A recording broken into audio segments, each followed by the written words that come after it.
Hello friends, आज का जो टॉपिक है हमारा वो है when appropriations are more than available profit. इसका मतलब होता है कि जब बिजनेस को प्रॉफिट कम होता है और उसको बांटना ज़्यादा होता है तो बिजनेस क्या करेगा। चलो देखते हैं।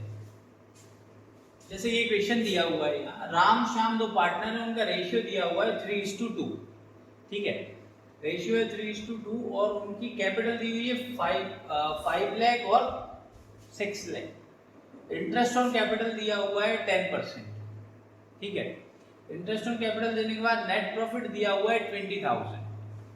नेट प्रॉफिट दिया हुआ है 20,000। Show the distribution of profit.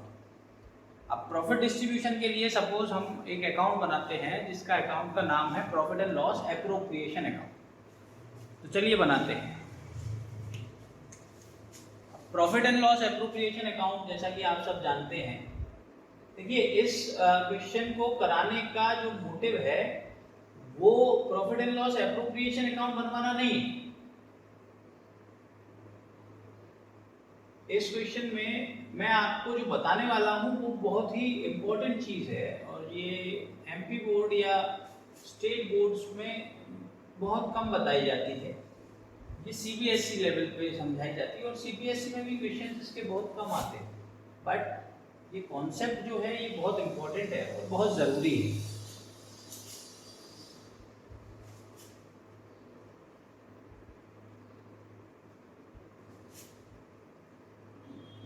चलिए देखिए, नेट प्रॉफिट हम यहाँ लिखते हैं by net profit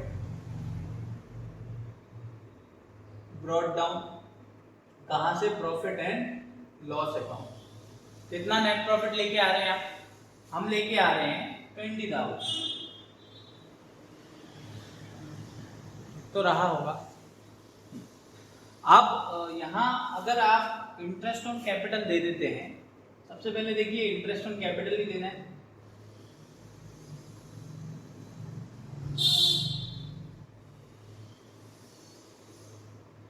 interest on capital जो मिलना है वो है 10%। अगर 10% आप देंगे तो 5 लाख का 10% होता है। राम को जो मिलेगा वो होगा 50,000 और जो श्याम को जो मिलेगा वो होगा 60,000। 6 लाख का 10% 60,000 होता है और राम को जो मिलेगा 5 लाख का 10% 50,000। अगर आप इनका टोटल अमाउंट देखते हैं तो टोटल अमाउंट हो रहा है 1,10,000। कितना हो रहा है? 1,10,000। देखिए, पर सर हमारे पास उतना प्रॉफिट तो है ही नहीं, क्या करें?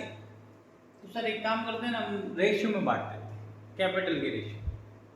नहीं बेटा, ना कैपिटल के रेशियो में बटेगी ये चीज, ना ही profit sharing ratio. Profit sharing ratio profit को शेयर करने का रेशियो होता है। तो कुछ बच्चे ये भी कह सकते हैं कि आप सर एक काम कीजिए, आप ये इसी को प्रॉफिट मान लीजिए 20,000 को और इसी को प्रॉफिट शेयरिंग रेशियो में बांट दीजिए। नहीं, ऐसा नहीं कर सकते। वो प्रॉफिट शेयरिंग रेशियो है, सारे एप्रोप्रिएशन देने के बाद जो प्रॉफिट बचता है उस प्रॉफिट को बांटने के लिए वो रेशियो दिया हुआ है।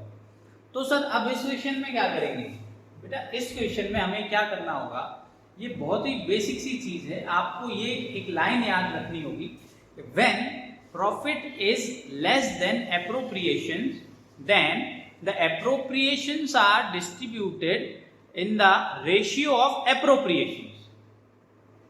The amount is distributed, the amount of profit is distributed in the ratio of appropriations. हाँ बेटा, इस क्वेश्चन में हमें appropriations का रेशियो निकालना पड़ेगा, क्योंकि देखो 50 और 60 देना तो पॉसिबल नहीं है, क्योंकि वो टोटल अमाउंट 1,10,000 हो जाता है। अब आपके पास प्रॉफिट है ही कितना? सिर्फ 20,000 और आपको 1,10,000 देना पड़ेगा। आप दे सकते हो क्या? नहीं दे सकते। तो क्या करो, एप्रोप्रिएशंस का रेशियो निकालो। यहां देखो मैं नीचे कर रहा हूं, एप्रोप्रिएशंस हैं 50 और 60। तो राम इज टू श्याम। राम को कितना मिलना है? 50,000 और श्याम को कितना मिलना है? 60,000। इनका रेशियो आ गया 5:6। क्या आ गया? 5:6। तो हमें ये जो बांटना है ये 20,000, ये 20,000 जो हमें बांट देना है वो बांट देना है 5:6 में। हाँ, तो इस क्वेश्चन को मैंने थोड़ा सा इजी कर दिया है। इसमें मैंने प्रॉफिट जो है वो 22,000 कर दिया। यहाँ प्रॉफिट 22,000 का है और एप्रोप्रिएशन जो है वो है 50,000 और 60,000। तो हमें क्या करना होगा, ये एप्रोप्रिएशन का रेशियो निकालना पड़ेगा। श्याम और राम, इनके एप्रोप्रिएशन 5:6 है, तो 50,000 60,000 काटा तो ये 5:6 हो गया। 5:6 का मतलब होता है 5/11 और 6/11।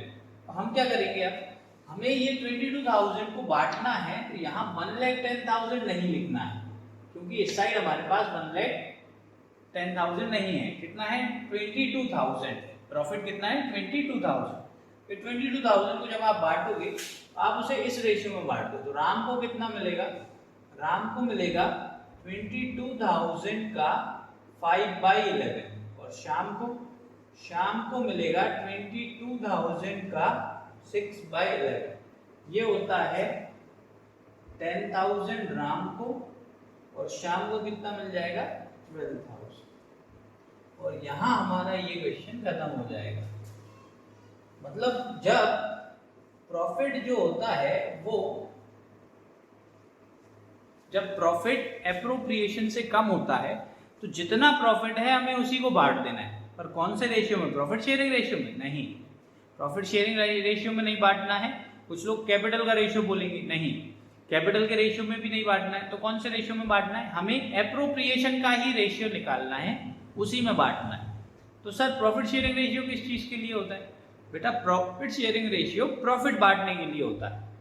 कौन सा प्रॉफिट, जो सारे एप्रोप्रिएशंस को देने के बाद आता है। और कैपिटल का कोई रेशियो ऐसा कभी नहीं होता। जनरली क्वेश्चन में वो बोल देंगे, अगर वो कैपिटल रेशियो में बंटवाना चाहेंगे तो वो बोल देंगे कि इस चीज को आप कैपिटल के रेशियो में बांट दें। ठीक है, तो ये आज का हमारा कॉन्सेप्ट है, when appropriations are more than profit. ये आपको बहुत अच्छे से समझना है। ये काफी इंपॉर्टेंट है, कभी कभी आ जाता है एग्जामिनेशंस में, आपके 99 आ जाएंगे पर एक नंबर इसकी वजह से छूट जाएगा, क्योंकि आपने अगर नहीं पढ़ा होगा तो आपको पता नहीं चलेगा कि कहाँ बांटना है। तो आपको कहाँ बांटना है, समझ में आया क्या, when profit is less than appropriations then the profit will be distributed in the ratio of appropriations. Okay, अगर आपको ये वीडियो पसंद आई हो, इसका कंटेंट समझ में आया हो, तो चैनल को लाइक करें, सब्सक्राइब करें और बेल आइकन को प्रेस करें। Thank you so much. Have a great day.